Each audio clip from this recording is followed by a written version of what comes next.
Hello बच्चों, let's see this question. The question says, direction दी गई है, each of these questions contain two statements, assertion and reason. Each of these questions also have four alternative choices, only one of which is the correct answer. You have to select one of the codes A, B, C and D given below. Option दिए गए हैं, assertion is correct, reason is correct, reason is a correct explanation for assertion. Assertion is correct, reason is correct, reason is not a correct explanation for assertion.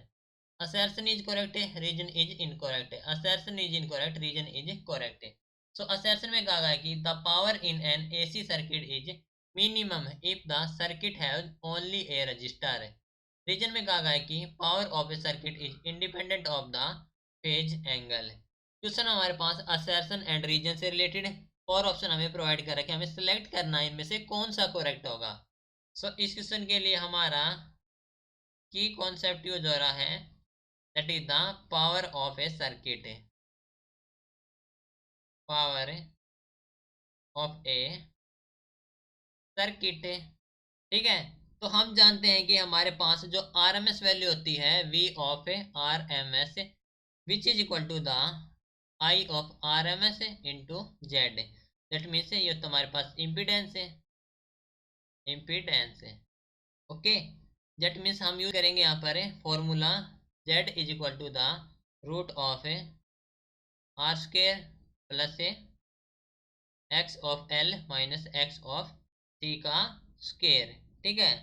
तो देखो, जब हमारे पास से P हो जाती है पावर, वो थी हमारे पास से P of R M S into I of R M S into cos of phi. ठीक है. ये होती पावर जहाँ पर हमारे पास फाई होता है phase angle. Phase angle that means phi. Okay. That means जो पावर होती है हमारे पास है वो होती है हमारे पास P of R M S का स्क्वायर अपॉन ये हो जाएगा जेड. ओके. ये फॉर्मूला यूज कर लिया हमने.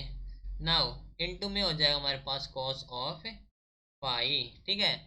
For P to be minimum Z होना चाहिए हमारे पास से मैक्सिमम, क्योंकि ये इनवर्सली प्रोपोर्शनल है. So for P to be minimum, to be minimum, जो Z should be maximum, Z should be maximum. Okay. यदि जेड हमारे पास है आर के इक्वल हो जाएगा, दैट मीन्स ओनली रजिस्टर हो जाएगा, ओनली रजिस्टर है. ठीक है. तो जेड हमारे पास मिनिमम होगा तो जो पी हो जाएगा मैक्सिमम हो जाएगा. जेड मिनिमम तो यहाँ पर पी हो जाएगा मैक्सिमम. ठीक है. दैट मीन्स हम कह सकते हैं कि जो पावर है वो बेसिकली फेज पर डिपेंड कर रही है, फेज एंगल पर डिपेंड कर रही है. Okay. P is directly proportional to the cos of phi, phase angle पर डिपेंड कर रही है. तो बात कर लेते हैं असर्शन की. असर्शन में कहा गया है कि जो पावर है एसी सर्किट में वो मिनिमम होगी यदि जो सर्किट है ओनली ए रजिस्टर है. ठीक है. तो जब हमारे पास है ओनली रजिस्टर है तो हमारे पास जो जेड है वो मिनिमम है और जो पावर होती है वो मैक्सिमम होती है. ठीक है. तो हमारे पास कहा गया है कि जो पावर हो जाएगी मिनिमम हो जाएगी, दैट मीन्स असर्शन हमारे पास है इनकोरेक्ट है. नाउ बात कर लेते हैं रीजन की. रीजन में कहा गया है कि जो पावर है सर्किट की वो इंडिपेंडेंट होती है फेज एंगल के, दैट मीन्स वो डिपेंड करती है. तो हमारे पास ये होगा इनकोरेक्ट है. ओके. असर्शन भी हमारे पास इनकोरेक्ट है, रीजन भी इनकोरेक्ट है. ठीक है. तो ऑप्शन हमें दिया नहीं गया है तो हम कह सकते हैं कि नन ऑफ दीज, मतलब बोथ हमारे पास इनकोरेक्ट है. ओके. तो both are incorrect, both are incorrect. Okay. That means option is none of these, none of the above. Okay. This is your final answer. Hope you understood it well. Best of luck.